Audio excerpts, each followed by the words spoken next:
Hello everyone, good morning, good afternoon and good evening. कैसे हैं आप सब लोग? दोस्तों, मेरा नाम है मनेंद्र सिंह गोला और आप जुड़े हुए मेरा ऑफिशियल यूट्यूब चैनल से पहली बार मेरे चैनल पे हैं तो चैनल को सब्सक्राइब ज़रूर कर लीजिए। इस चैनल के माध्यम से मैं अपनी लाइफ की A to Z जितना भी एक्सपीरियंस है घर को चलाने का, पैसे को बचाने का, पैसों से रिलेटेड किस तरीके से मैनेजमेंट करते हैं और फाइनेंशियल लिटरेसी का मतलब ये होता है कि फाइनेंशियली हम किस तरीके से ग्रो कर सकते हैं अपनी लाइफ के अंदर, किस तरीके से हम पैसे को सही तरीके से इस्तेमाल कर सकते हैं, किस तरीके से पैसे को बचा सकते हैं, किस तरीके से पैसे को सही काम पे लगा सकते हैं। ये सारी की सारी चीज़ें मैं इस चैनल के माध्यम से आप लोगों को देता रहूँगा। लेकिन इसके लिए आपको सबसे पहले हमारे चैनल को सब्सक्राइब करना पड़ेगा, क्योंकि यहाँ पर कोई भी वीडियो आपसे मिस ना हो जाए। जो एक समय और जो आपकी जो पर्सनल लाइफ होती है, जो आपको सिखाती है ना, वो इस दुनिया के अंदर कोई भी स्कूल या कोई भी यूनिवर्सिटी आपको कभी भी नहीं सिखा सकती। आज इस वीडियो के अंदर हम ये जानने वाले हैं कि अगर हमारी सैलरी या हमारी जो इनकम है, अगर वो 10,000 रुपये है, कितनी है? केवल 10,000 रुपये है, तो हम उस 10,000 रुपये को हम किस तरीके से मैनेज करें और किस तरीके से अपना घर चलाएं। क्योंकि ये मैनेजमेंट, मैंने अपने इस चैनल का नाम क्या रखा है? Money management and financial literacy. तो मनी को किस तरीके से मैनेज करना है, ये बहुत ही ज़्यादा ज़रूरी होता है। तो सबसे पहली बात तो ये है कि आप जो 10,000 रुपये कमा रहे हैं उसका सोर्स क्या है, आप कहाँ से कमा रहे हैं 10,000 रुपये। अगर वो 10,000 रुपये आप किसी जॉब से कमा रहे हैं तो एक सीधी सी बात है, उस जॉब के अंदर आपकी इनकम इतनी जल्दी नहीं बढ़ सकती। लेकिन अगर आप कोई अपना खुद का काम करके आप 10,000 रुपये महीने की अगर अर्निंग कर रहे हैं तो वहाँ पे 1% चांसेस हैं, 1% नहीं बल्कि ज़्यादा चांसेस हैं कि आप 10 से ज़्यादा भी वहाँ पे कमा सकते हैं। लेकिन फिर भी हम यहाँ पे 10,000 रुपये को सही तरीके से डिवाइड करेंगे और सही तरीके से घर का खर्चा निकालेंगे और प्लस आपको थोड़े बहुत रुपये बचाने के तरीके भी मैं यहाँ पर बताने वाला हूँ। सबसे पहले आपको क्या करना है कि आपके जो खर्चे हैं उनको 2 भागों में डिवाइड कर लेना है। सबसे पहला होता है हमारा प्राइमरी एक्सपेंस, यानी कि जो मुख्य खर्चा होना ही होना है उसे कहते हैं हम प्राइमरी एक्सपेंस। दूसरा है हमारा एक्स्ट्रा एक्सपेंस, यानी कि जो कि एक्स्ट्रा का मतलब ये होता है कि कभी हम बाहर गए घूमने के लिए तो वहाँ खर्च हो गया, कभी हम हमारे घर पे कोई रिश्तेदार वगैरह आ गए तो वहाँ पर खर्च हो गया। तो इस तरीके से ये हमें अपने 2 प्रकार के जो एक्सपेंस हैं इसको 2 भागों में डिवाइड कर लेना है, प्राइमरी एक्सपेंस और एक्स्ट्रा एक्सपेंस। एक तो प्रमुख खर्चे जो होने ही होने हैं और दूसरे कुछ एक्स्ट्रा खर्चे। दूसरी बात यह है, यहाँ पर एक चीज़ और भी आपको नोट डाउन करनी है, 10% की आपको बचत करनी ही करनी है अपने सैलरी की, यानी कि आपकी जो इनकम आ रही है उसकी 10% की बचत आपको करनी ही करनी है। इस तरीके से आपको अपना माइंड सेट कर लेना है, क्योंकि ये जो खेल है ना पूरा, ये माइंड सेट का खेल है। अगर आपने अपना पूरा माइंड सेट कर लिया कि मुझे करना है तो करना है, अगर नहीं करना है, अगर आपने अपना माइंड सेट नहीं किया तो आपसे नहीं हो पाएगा। तो हमारा पूरा का पूरा जो ज़िंदगी में खेल है ना वो माइंड सेट का है। तो सबसे पहले चीज़ क्या है, 10,000 रुपये यदि आप नौकरी से कमा रहे हैं तो ये 10% कभी भी आपके बढ़ नहीं सकते। लेकिन ये 10,000 रुपये आप अगर खुद के काम करके कमा रहे हैं तो आपके ये बढ़ सकते हैं। आपको एक आदत बनानी होगी, यहाँ पे आपको एक आदत बनानी होगी और उस आदत को सही तरीके से आपको डेली रूटीन में लेकर के आना पड़ेगा। इस तरीके की आपको एक आदत बनानी पड़ेगी जहाँ पे आपकी आदत वो कभी भी आपसे ज़िंदगी का एक हिस्सा बन जाए।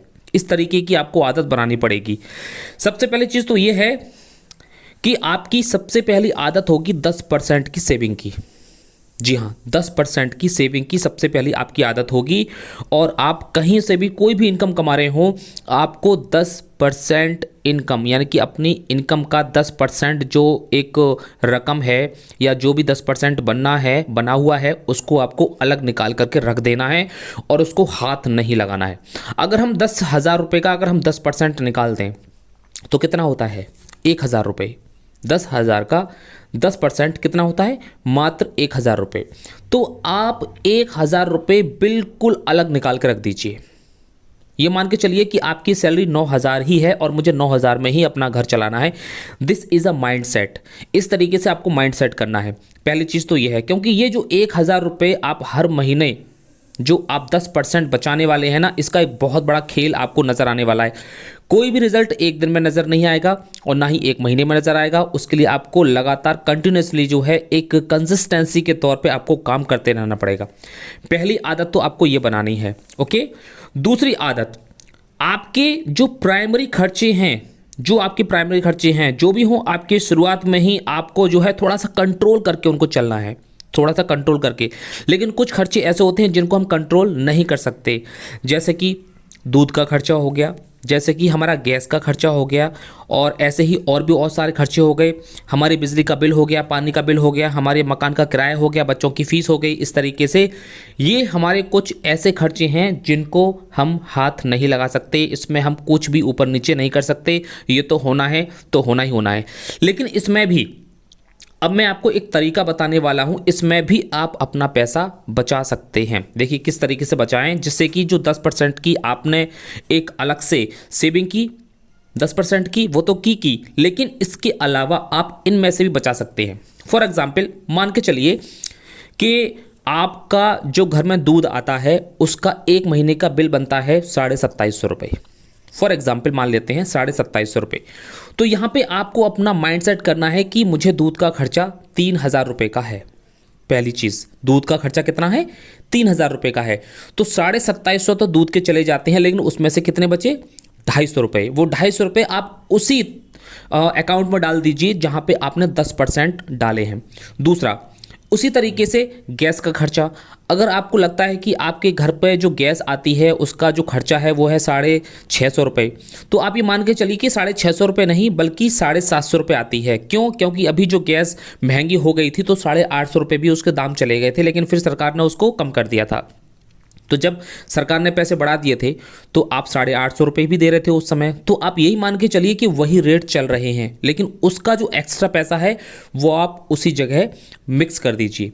इस तरीके से दूसरी चीज़, यहाँ जो बिजली का बिल आया आपके पास, फॉर एग्जांपल आपका बिजली का बिल जो है मिनिमम टू मिनिमम आपका 2000 रुपये से नीचे आना ही नहीं है, लेकिन कभी 1500 आ जाता है, कभी 1650 आ जाता है, कभी 1700 आ जाता है। तो अगर आप ये देखते हैं कि 2000 से ऊपर कभी भी बिल जाता नहीं है, लेकिन 2000 तक आ जाता है, तो कभी 650 1650 आ गया, कभी 1750 आ गया, सब कभी 1850 आ गया, तो आप 2000 रुपये आप मान के चलिए। अगर 2000 से कम जितना भी आपका आता है उसमें से उतने पैसे आप बचाइए, उसको आप अलग अलग निकाल करके रख दीजिए। 2000 ही आप निकालिए। इसी तरीके से जो मकान का किराया है, वो आप मकान का किराया आप 500 रुपये बढ़ा करके समझिए कि आपका अगर मकान का किराया जाता है फॉर एग्जांपल 4000 रुपये जाता है, तो आप यूँ समझिए कि 4500 रुपये जाता है। तो 4500 रुपये आपका अगर माइंड सेट हो जाएगा तो 500 रुपये आप उसमें से भी निकाल सकते हैं। ये क्या है? रुपए आपके ही हैं, लेकिन यहाँ से क्या है, एक माइंड सेट आपने किया है कि हाँ इतना पैसा मेरा जाना ही जाना है। तो इस तरीके से आप अपना पूरा जो 10,000 रुपये का एक बजट है, आपका 10,000 रुपये का एक पूरा बजट है, वो आप बना सकते हैं इस तरीके से। बच्चों की जो फीस है, फॉर एग्जांपल मान के चलिए कि बच्चों की फीस जाती है 500 रुपये, तो आप मान के चलिए कि 550 जाती है। आप 50 रुपये और एक्स्ट्रा करके रखिए, जिससे कि आपका माइंड सेट हो जाएगा और आप हो सकता है कि और ज़्यादा मेहनत करने के बारे में भी सोच सकते हैं। तो इस तरीके से जब आप सोचेंगे ना, तो आपको 50 रुपये, 100 रुपये, 200 रुपये, 500 रुपये आपके हमेशा एक अलग जगह दिखाई देंगे कि हाँ ये पैसे मेरे कुछ इकट्ठे हो गए हैं। और जब आपका खर्चा पूरा हो जाता है तो आप ये देखेंगे कि 2 महीने में या 3 महीने में या 4 महीने बाद या 5 महीने बाद, 6 महीने बाद आपके वही जो 10% की जो एक आपने अलग सेविंग की थी, उसके बाद कुछ आपने माइंड सेट किया था कि मेरा इससे सब काम में जो है इतना पैसा खर्च हो जाता है, तो वहाँ से भी आपको एक सेविंग दिखाई देगी। तो ये है हमारे 10,000 रुपये का पूरा एक सिनेरियो। इस तरीके से आप अपने 10,000 रुपये को इस तरीके से आप डिवाइड कर सकते हैं, और डिवाइड करके आप अपने घर को बहुत ही आसानी से बिल्कुल निश्चिंत होकर के आप चला सकते हैं। आई होप, उम्मीद करते हैं कि आपको ये पूरा का पूरा जो तरीका मैंने आपको बताया ये आपको बहुत ही अच्छा लगेगा। ये मेरी पर्सनल लाइफ का तरीका है। अगर आप अपनी लाइफ में अगर इस टाइप के तरीके, इस टाइप के आइडियाज़ अगर आप अपनाने लगेंगे तो आपकी लाइफ बहुत ही ज़्यादा इजी हो जाएगी। इसी टाइप के बहुत सारे एक्सपीरियंस हैं मेरी लाइफ के, जो मैं इस चैनल पे आपको हमेशा मैं देता रहूँगा, और आपका घर बिल्कुल बिना किसी टेंशन के आपका घर चलता रहेगा। मिलते हैं नेक्स्ट वीडियो के अंदर। Thank you so much. Have a nice day.